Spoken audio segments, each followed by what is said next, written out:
different. I want you to put aside what you want to create and what stops you for a bit. And let's take a step back and let's see what we can see about who you are, who all of us are, what we've got going for us, and what we're up against when it comes to creating what we want in the world. And to begin with, I want to share a simple model of who we are. So imagine that at our core, in essence, we're like a diamond. We're this perfect, unbreakable, unshakable, natural element.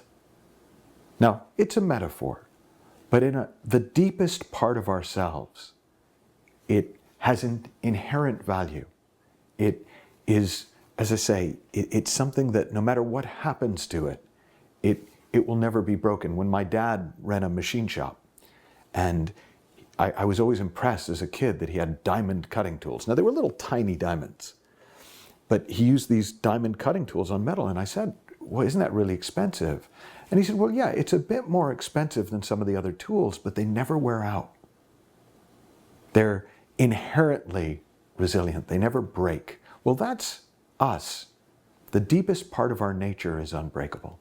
The deepest part of our nature is still as perfect, as whole, as unique as it was when we first came into the world.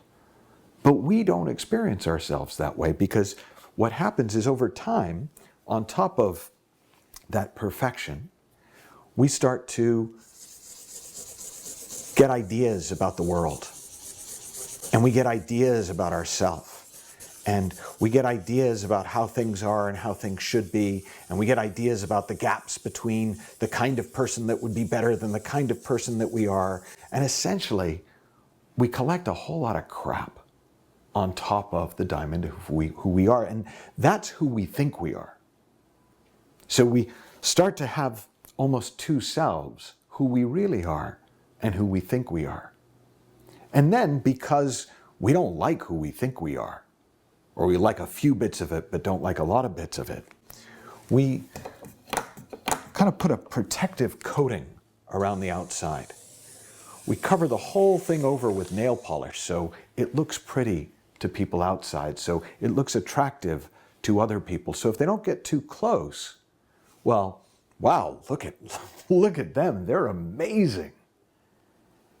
Now, everybody does this to a certain extent. We're all diamonds covered in crap, coated over with nail polish. We're all innately well, innately whole, innately healthy, with a lot of thinking about who we are and who we should be. And then with whatever we've learned to sort of protect ourselves with and project out into the world. Now, that's not inherently a problem. But if you think of the main strategies that people use to try and get better and do better, you'll see that they kind of break down into three categories. There are a whole host of strategies for getting better nail polish, dressing for success, putting your best foot forward, how to shake hands in the right way and look someone in the eye when you talk to them. Then there are an endless host of psychological techniques to help you kind of excavate the crap and dig down and really get into it and get through it and try and make prettier shapes out of it and just somehow change who you think you are. But then there's another level to it, which is if you see who you already are, who you always were, you don't need to worry so much about all the crap. And it doesn't make any sense at all to spend too much time covering it over with nail polish. Now, that's just a metaphor. We're not really diamonds covered in crap, coated with nail polish. But we really do have something amazing at our core. Remember in the first session when I talked about show me what you're made of? And I asked you to think about, well, what if what you're made of is the infinite creative potential of the entire universe? Well, that's that diamond, and one facet of that diamond is what we could call an innate intelligence, a deeper wisdom, a part of our mind that knows beyond whatever information we've collected, beyond whatever ideas we've put together about who we are and how the world works. There's a deeper part of us that knows what we couldn't know. And it's not just an intelligence, it's a responsive intelligence.